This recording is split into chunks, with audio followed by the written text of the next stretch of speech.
Greetings and blessings, dear friends in the Spirit. 111 is Eddie Louisi. How are you? How was your week? How was your weekend? I say that because I am recording this on Monday, the 11th. Yep, the 11th. So in the old days, it was called Columbus Day, but we call it now Indigenous People Day. So blessings to all Indigenous people. I was actually away on Cape Cod, my wife's hometown, with Lizzie, my wife, and Ella, and our two dogs. And I just got home. And I didn't have time to record it on a Saturday morning because we got up real early and drove to the Cape. So I'm doing it now. So today's talk is called Stop and See, Become a Vessel. And it's episode 30, recorded today, 10/11/21. So I gathered a lot of different reflections and stories, and I'm going to read from an email that I got from Tim TEBOW. It's called Awareness is a Lost Art, the Tim TEBOW website. So he has a new website, Awareness is the Lost Art. I want to have open eyes to people's needs. What I meant by this is that I want to get better at putting myself and my needs aside. I want to be more aware of those around me. I want to see what God sees. I still don't do it right all the time, but my desire is to try my best. As you know, we live in a world of constant distractions, notifications, text messages, phone calls, etc. We are always busy with something. Our schedules are packed. Our minds spin with endless responsibilities. It seems we are always rushing here and there, juggling several things at once in the name of trying to multitask and be efficient. This can blind us to life. Now, in big bold letters, I am convinced that awareness is a lost art. This is from Tim TEBOW. While this comes naturally to some people, it's a trait that any of us can learn. Playing sports all my life and being the youngest of 5 siblings have taught me about spatial awareness, being attentive to my surroundings, anticipating moves, reading people. This has crossed over from the field to my personal life. I'll admit there are times I walk into an airport and I can't wait to get on the plane, slink into my seat, put on my headphones, and watch a good movie. And there is nothing wrong with that.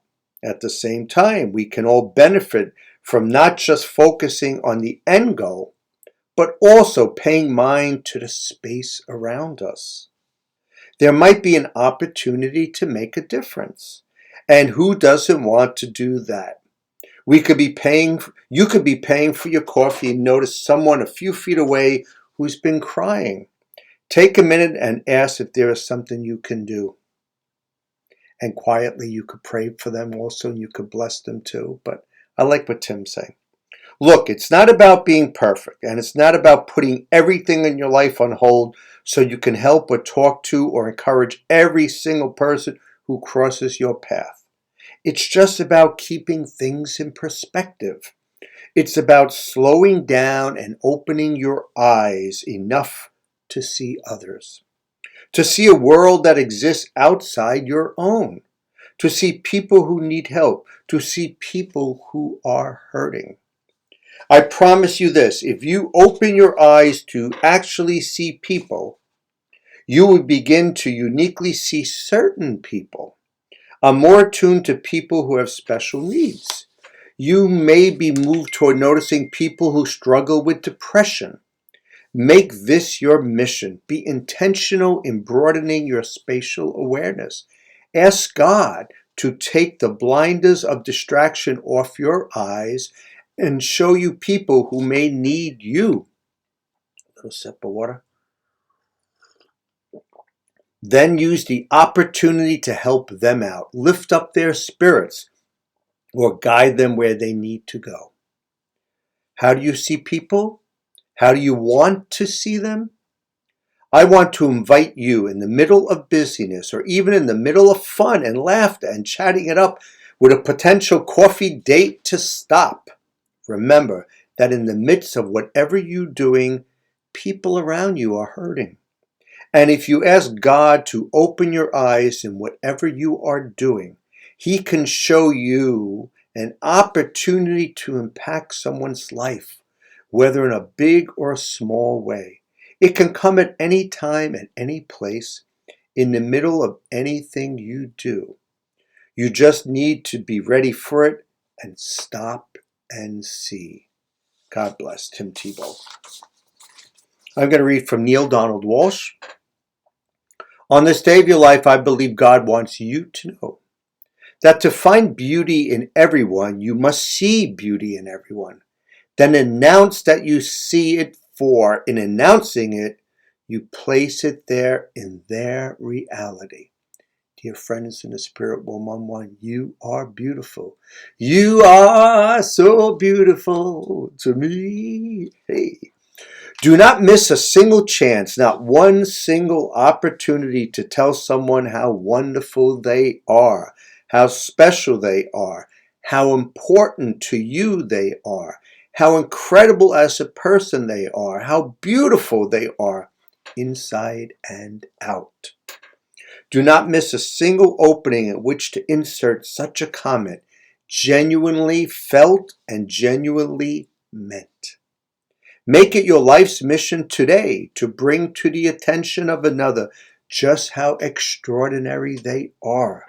Say it, say it, say it.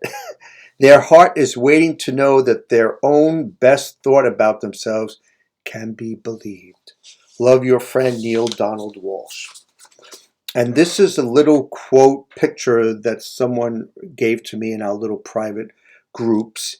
And I actually did a screenshot of it, and I have it on my phone. But I'm going to show you people in TV land. And then for you podcast people, it says, peace and happiness is knowing who to love, who to ignore, and what truly matters.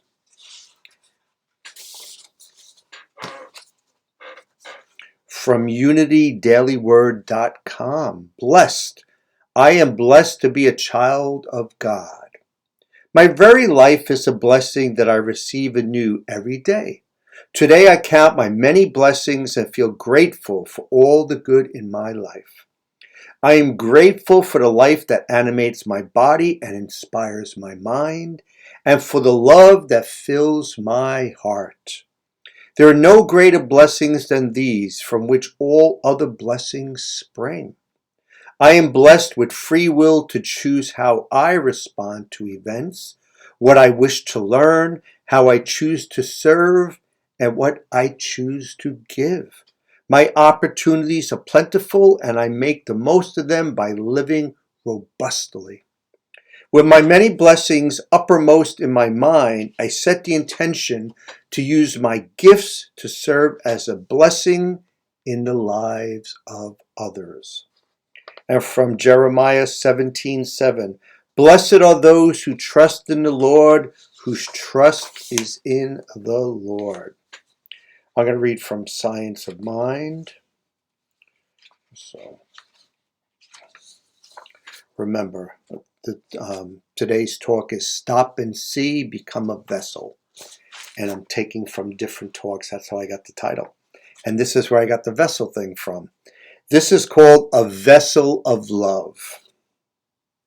There is a town in Pennsylvania settled by people from Italy where, until the 1960s, almost no one died from heart disease, and there was almost no suicide, alcoholism, drug addiction, peptic ulcers, or crime.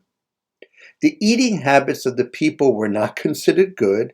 They ate butter, cheese, pasta, and drank lots of wine. Some even smoked. Extensive research was done to see what accounted for all this. What the researchers found was people treated one another with love and respect. They were healthy because the community they created for themselves was healthy. Philosopher Martin Buber when asked where God is, would respond, God is found in relationships. God is found between people. That to me is another way of saying God is love. When we reach out to other people and share ourselves, when we touch another person's lives, we are allowing God to live through us. Years ago, I read about this exercise. Imagine you are wealthy in every way. You have a huge house, luxury car, fit body. You're a great athlete, a genius. In short, you have the best of everything. Seems perfect, doesn't it? Now imagine all that to be true and you are the only person on the planet. Changes things, doesn't it? Relationships make our world worthwhile. Every relationship is an opportunity to do God's work, to become a vessel through which love flows freely. And the affirmation is, today I allow the love of spirit to flow through all of my relationships. I bless everyone I come into contact with, and I remember we are all spirit in expression. I like this talk. There's a lot of positivity here. Helping others, being aware, being a vessel. This is received from Daily Practice, Sacred Reading, and Meditation from One Spirit Alliance, New York City. This is the time in history when humans have become aware of ourselves as agents of evolution. It is not happening to us, but through us. We must imagine ourselves forward, envision the world we want to create, and feel the new reality in every cell of our being in order to bring it about.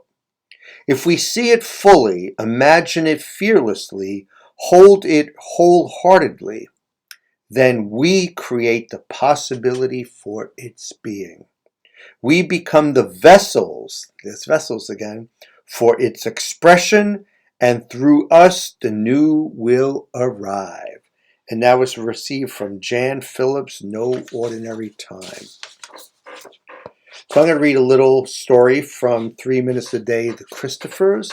Then I have one little prayer meditation. I'm done. It's a short, it's a quickie, but you're getting this on a Monday. Sorry you didn't get it Saturday morning. Please forgive me. 2 ears and 1 mouth. There's an old adage, God gave us 2 ears and only 1 mouth, so we can listen twice as much as we speak. However, being a good listener is sometimes easier said than done. In a post for Busted Hollow, Elizabeth Monet discusses ways that we can offer a listening ear to someone who needs to talk about their problems and how that can make all the difference to how they feel. Remember what Tim Tebow said? Be aware, right? Stop, see, be aware, be a vessel. Some ways to improve our listening abilities is to remove distractions. Pay attention to your body language, watch your tone of voice, focus on listening, and don't interrupt, even if you may disagree with what they are saying. Asking questions is also useful too to help clarify a situation with open-ended inquiries like, how did that make you feel? These types of questions help the speaker reflect on his or her own experience. Depending on the situation, there's always room to pray together. And as a good listener, you will help others unburden themselves and find solutions to their own problems. And from Sirach 25:9, happy is the one who finds a friend and the one who speaks to attentive listeners. And the little prayer, Jesus, teach me to be a good listener to my friends in the Spirit 111. And I speak to a few of you on the phone and FaceTime, but more so in text messages and in our private message groups. But I'm here to listen if anybody needs 2 ears. So I got 2 pretty good ears. Okay, I am going to end with the Tao Te Ching of Lao Tzu. I haven't read from his book in a long time, but I'm going to do it now. If you try to grab hold of the world and do what you want with it, you won't succeed. The world is a vessel for spirit, and it wasn't made to be manipulated. Tamper with it and you'll spoil it. Hold it and you'll lose it. With Tao, sometimes you move ahead and sometimes you stay back. Sometimes you work hard and sometimes you rest. Sometimes you're strong and sometimes you're weak. Sometimes you're up, sometimes you're down. The sage remains sensitive, avoiding extremes, avoiding extravagance, avoiding excess. Something to think about. So, dear friends in the Spirit 111, please enjoy this Indigenous People Day. All right, not calling it Columbus Day anymore. And I hope you have a wonderful week ahead. And hopefully this Saturday morning I'll wake up early and give a brand new talk. But stay blessed and a blessing. Share your faith with family, friends. And don't forget to cue the spirit. Enjoy this music from my friend Nathan East and the little clip montage. Take care. God bless.